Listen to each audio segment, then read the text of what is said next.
नमस्कार देवियों और सज्जनों, आपका स्वागत है मेरा इस चैनल में जिसका नाम है मनी लेंस। मनी लेंस में हम बातें करते हैं शेयर मार्केट से जुड़े हुए खबरों के बारे में।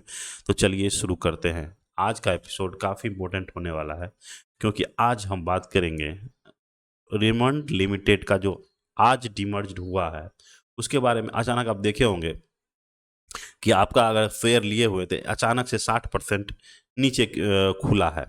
तो एक्चुअली में उसके पीछे कारण क्या है, ये डीमर्जर क्यों हुआ है और डीमर्जर होने के बाद जो कंपनियां बनेंगी उसका फ्यूचर में ग्रोथ क्या है, क्या अभी खरीदने के लायक है नहीं, ये सब बातों का चर्चा हम करेंगे।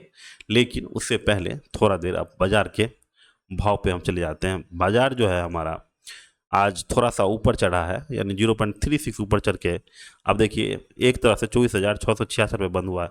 तो एक अब बात ये है, जिस तरह से कल मार्केट गिरा था और आज जो मार्केट थोड़ा चढ़ा है, तो एक्चुअली में क्या हो रहा है कि अब मार्केट जो है अपने सबसे लोएस्ट पॉइंट को छोड़ दिया है। मतलब अब मार्केट आगे बढ़ गया है और उसके पीछे अब जो बुरे दिन थे मार्केट के वो अब लगभग ख़त्म हो चुका है। क्योंकि जिस तरह से ट्रम्प पूरे दुनिया में घूम घूम कर दरोगाबाजी कर रहे हैं, कभी वो इंडिया इंडिया पाकिस्तान के युद्ध को रुकवाते हैं, कभी रसिया और यूक्रेन के युद्ध को रुकवाते हैं, तो कभी वो गिफ्ट ले लेते हैं कतर से। और अभी फिलहाल वो अरब देश में घूम रहे हैं और काफ़ी हर देशों के साथ वो डील करना चाहते हैं। वो तो हैं बिजनेसमैन, तो हमेशा वो डील के पीछे चलते हैं। जिस तरह से डील कर रहे हैं तो लगता है कि बहुत जल्दी जैसे कि इंडिया और यूएसए का तो हो चुका है डील, अब जो है इंडिया और यूके का भी हो चुका है। अब इंडिया चाइना का भी थोड़ा सा हो चुका है, लेकिन 90 डे अभी डील पॉज पे है। तो एक्चुअली में थोड़े दिन में पता चलेगा कि आखिर आगे क्या होने वाला है। लेकिन जिस तरह से डील पे डील हो रहा है, तो ऐसा लग रहा है कि अब मार्केट अपने पुराने लो को छोड़ चुका है।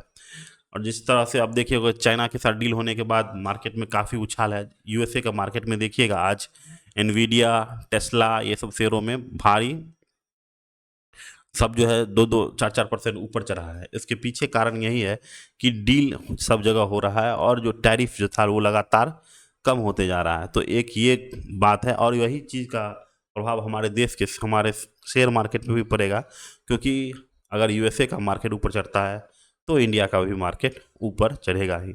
तो अभी देखिए थोड़ा सा ऊपर चढ़ा है और आज जो मार्केट में चढ़ने के लिए आप यहाँ पे देखिए कि जितने भी स्टील सेक्टर की कंपनियां हैं वो सब चढ़ी है।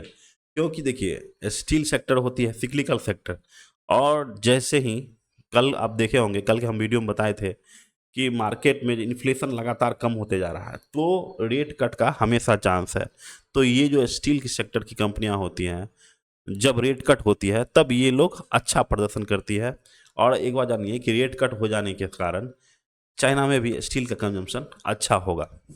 रेट कट होगा तो लोगों के पास पैसा बढ़ेगा, पैसा बढ़ेगा तो लोग खर्चा करेंगे, तो जो ज़्यादातर क्या घर बनाएंगे। तो स्टील का प्राइस हमेशा रेट कट से आप जोड़िए। अगर स्टील में निवेश करना चाहते हैं तो हमेशा लो इंटरेस्ट वाले जब समय आते हैं उस समय आपको ले लेना चाहिए। और जैसे ही हाई इंटरेस्ट का समय आता है, जब रेट कट और आगे बढ़ जाता है, तो उस समय में आप रेट कट नहीं होता है तब उस समय में आपको स्टील को बेचना होगा, तब आपका रुपया बनेगा। तो एक्चुअली में यही हो रहा है। और दूसरा खबर ये है कि रिलायंस ने एशियन पेंट का जो शेयर है वो अपना बेच दिया, जो उसने 2008 में खरीदा है। तो एशियन पेंट को खरीदा था 2008 में, तो उसको आज जाके वो बेच दिया है। देखिए Reliance took $2.3 billion from the exit of Asian Paint. अब लगता है कि रिलायंस भी अब समझ चुका है कि पेंट इंडस्ट्री में बिरला ओपस आने वाला है, जिसके कारण एशियन पेंट में अब मेरा माल नहीं बचेगा। उससे पहले क्या कर रहे हैं कि वो इससे एग्जिट ले रहे हैं। तो अगर आप भी अगर गुड फंडामेंटली स्टॉक में अगर निवेश करते, जैसे जैसे रिलायंस ने किया है, एशियन पेंट उस समय 2008 में जब वो काफ़ी कम कम कैप का होगा, माइक्रो कैप हो या मिड कैप हो जो भी हो, उस समय लिया था। तो और धीरे धीरे धीरे धीरे क्या किया, वो वेल्थ बनाते चला गया। और सबसे बड़ी बात है कि इसी तरह आप भी अगर स्ट्रॉन्ग फंडामेंटल की कंपनियां लेते हैं और उसको ज़्यादा दिनों तक रखते हैं, तो वो कहीं ना कहीं आपको वो रिटर्न देती है, बशर्ते कि वो 20 साल 30 साल वो मार्केट में बना रहे, तो आपको जरूर ही पैसा बना के देती है। वही खेला रिलायंस की क्या किया है। अब रिलायंस भी समझ चुका है कि बिरला वापस आने वाला है। इसके कारण अब रिलायंस, अब आप देखिएगा कि एशियन पेंट में का ऐसे भी मूवमेंट बहुत कम ही होता है। तो इसके कारण यहाँ पे देखिए एशियन पेंट जो है काफ़ी स्टॉक काफ़ी गिर चुका है, जिसके कारण आपको लगेगा कि अब इसमें लेने वाला बात नहीं है। यही चीज़ रिलायंस ने समझ चुका है और रिलायंस समझ चुका है और अब इनको एशियन पेंट में कोई वैल्यू नहीं दिख रहा है। आप यहाँ पे देखिए, इसमें अब कोई वैल्यू नहीं दिख रहा, क्योंकि अब लिया है, तो अब रिलायंस एग्जिट किया है, तो यहाँ से फर्दर फर्दर और नीचे चला जाएगा। जो इसका पी का एक्सपेंशन हुआ था इतना दिनों से, आप यहाँ पे देखिए पी का एक्सपेंशन जो हुआ था वो अब बंद हो गया है। रिलायंस बोलते हैं एशियन पेंट, अब पी का कंट्रैक्शन का समय आ चुका है। यहाँ पे देखिए तो 55, कभी देखिए यहाँ पे पी का कंट्रैक्शन शुरू हो जाएगा, कभी इसका देखिए पी 70-80 के आसपास था, वो आज घट के हो गया है 50-60 के आसपास आ गया। तो अभी फिलहाल जब से बिरला वापस आया है, इसका पीक कंट्रैक्शन का समय आ गया है। अगर ये और यहाँ से गिरता है तो एक अच्छा सुनहरा मौका होगा आप लोगों का बाय करने का। अब आते हैं अपने मेन टॉपिक पे, जो है रेमंड का डीमर्जर। आप यहाँ पे देखिए, आज अचानक आप देखे होंगे, अगर आपके पास अगर इसका शेयर होगा अ, रेमंड रेमंड यहाँ पे देखिए रेमंड डिपार्टमेंटल स्टोर्स, यहाँ पे देखिए अगर आपके पास शेयर होगा तो अचानक देखिएगा यहाँ पे 64% का गिरावट आया है। ये 64% का गिरावट इसीलिए आया है क्योंकि आज जो है डीमर्जर का लास्ट डेट था, और आज अगर आपके पास अगर रेमंड होता तो आप 1500 में खरीदते कल, तो ये आपको 50% नीचे मिलता, यानी यहाँ 64% नीचे है। तो एक्चुअली में हुआ क्या है कि डीमर्जर जो हुआ है 1:1 के रेशियो में हुआ, यानी आप रिलायंस लिमिटेड का अगर एक रिलायंस बोलते हैं रेमंड का एक शेयर होगा तो उसके बदले में आपको एक और शेयर मिलेगा। तो यहाँ पे देखिए रिलायंस लिमिटेड स्टॉक ड्रॉप 64% में 20 technical adjustment from the demerger of Reliance reality. अब रिलायंस लिमिटेड का दो ब्रांच हो जाएगा, एक हो जाएगा रिलायंस बोलते हैं अभी जो रेमंड का दो ब्रांच हो जाएगा, एक हो जाएगा रेमंड्स लिमिटेड और दूसरा हो जाएगा रेमंड्स रियल्टी लिमिटेड। तो रियल्टी में आपको जो घर बनाने का ये बिजनेस है वो होगा, और रिलायंस लिमिटेड में आपको प्रिसीजन मेटल्स ये सब जो बनाते हैं वो थोड़ा देर में आपको दिखाएंगे क्या क्या है। तो पहले जानकारी ले लेते हैं कि आखिर हुआ क्या है।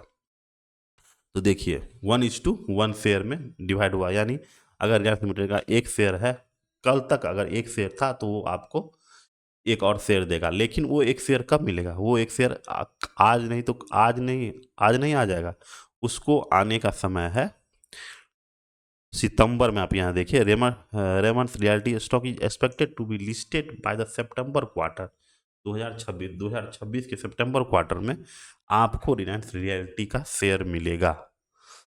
तो 1:1 हो गया। और इससे पहले आप देखिएगा कि रिलायंस मतलब रेमंड का एक और डीमर्जर हुआ था, जब उसका रिलायंस लाइफस्टाइल जो था, कपड़े का जो सेगमेंट था उससे वो अलग हो चुका था। तो यहाँ पे अब 3 पार्ट हो गया, एक हो गया रिलायंस रेमंड्स लाइफस्टाइल, एक हो गया रेमंड्स लिमिटेड और एक हो गया रेमंड्स रियल्टी लिमिटेड, यानी 3 अलग अलग हो गया। उसका डीमर्जर कहानी कभी और बताएंगे। लेकिन इसका इम्पैक्ट क्या हुआ रेमंड्स का डीमर्जर का? यही हो गया कि प्राइस जो है ड्रॉप हो गया 64.76 टुडे, ठीक है, आज जो है 64 और रेमंड्स रियल्टी का बिजनेस कैसा है? यहाँ पे बिजनेस के लिए आपका इसका प्रोस्पेक्टस देखना होगा। यहाँ पे देखिए इसका प्रोस्पेक्टस है। तो पहले रिलायंस लिमिटेड का देख लीजिए। देखिए रियल एस्टेट जो है उसका रेवेन्यू जो है 34% CAGR से बढ़ रहा है, इबिटा जो है 51% CAGR से बढ़ रहा है, और इंजीनियरिंग का बिजनेस जो था जो है वो 126% year on year growth, EBITDA 119%, तो काफ़ी जो है इंजीनियरिंग का बिजनेस काफ़ी अच्छा काम कर रहा है। और समझिए कि हर साल डबल हो रहा है। अगर इंजीनियरिंग का बिजनेस आप लेंगे, अगर ठीक ठाक पी पे मिल गया तो ये आपको अच्छा खासा मल्टीबैगर बन सकता है, क्योंकि जिस तरह से 100 का CAGR दे रहा है, यानी हर साल डबल। यहाँ पे देखिए क्वार्टर फोर में देखिए 334 करोड़ का सेल कर रहा था, वही वो बढ़ के हो गया है 528 करोड़ का, ठीक है। तो एक्चुअली में 126% का ईयर ऑन ईयर ग्रोथ बता रहा है। तो काफ़ी अच्छा बिजनेस है। यहाँ पे देखिए रिलायंस रेमंड्स लिमिटेड का 3 वर्टिकल्स है, एक स्टील फाइल्स टूल हार्डवेयर, दूसरा है ऑटो कंपोनेंट, तीसरा है एरोस्पेस। ये सब हाई मार्जिन वाले वर्टिकल्स है। एरोस्पेस में हाई मार्जिन मिलते हैं, ऑटो और ईवी कंपोनेंट ऐसे समझ रहे हैं कि इसमें हाई मार्जिन है। तो ये काफ़ी हाई मार्जिन के बिजनेस हैं इसमें। रिलायंस रिलायंस बोलते हैं रेमंड्स लिमिटेड में। यहाँ पे देखिए वही बात बताया है, रेवेन्यू जो है 324 करोड़ से 528, तो काफ़ी अच्छा। EBITDA मार्जिन देखिए यहाँ पे 15 का EBITDA मार्जिन है, तो काफ़ी अच्छा मार्जिन भी इसमें इस सेक्टर में होता है। डीमर्जर के बाद क्या हो जाएगा, एक रिलायंस रियल्टी हो जाएगा, लेकिन इसका जो ग्रोथ है वो कम है, लेकिन फिर भी इसका अच्छा है, क्योंकि ये जो है प्रीमियम सेगमेंट में जो फ्लैट्स और टावर बनाते हैं, तो इसका CAGR जो है वो सिर्फ 20 से 30% के 30% CAGR से ग्रोथ करता है, लेकिन ये काफ़ी अच्छा ये भी ग्रोथ कर रहा है। जिस तरह से रिलायंस मतलब रेमंड्स लाइफस्टाइल का जैसे था, तो वो जो है कंपनी लगातार नीचे की तरफ जा रही है, लेकिन ये दोनों जो कंपनियां हैं वो डीमर्ज होने के बाद हमको लगता है कि रिलायंस इंजीनियरिंग में ज़्यादा ग्रोथ आएगा। देखिए तो अब जो है रेमंड्स क्यों डीमर्ज हुआ है, रेमंड्स जो है अपने रियल्टी और इंजीनियरिंग बिजनेस को अलग करना चाहता है। और अभी फिलहाल जो है देखे होंगे कि एक रियल्टी सेक्टर में बूम आया है, तो उसी को कैच करने के लिए दोनों को अलग अलग किया जा रहा है। दोनों वर्टिकल्स हैं अपने रियल्टी और इंजीनियरिंग बिजनेस का, उसको अलग कर किया जा रहा है। तो एक अच्छा आपको पैसा बनाने का इस दोनों शेयर में मौका मिलेगा। लेकिन रेमंड्स रियल्टी का जो शेयर है वो सितंबर 2026 में आएगा, आपके डीमैट में क्रेडिट होगा। तो तब तक घबराने की बात नहीं है कि मेरा शेयर कहाँ गया, वो कभी ना कभी सितंबर अगले साल जरूर आपके अकाउंट में क्रेडिट हो जाएगा। अगर हमारा ये एनालिसिस आपको अच्छा लगा तो चैनल को लाइक कीजिएगा, शेयर और सब्सक्राइब कीजिएगा। तब तक के लिए नमस्कार।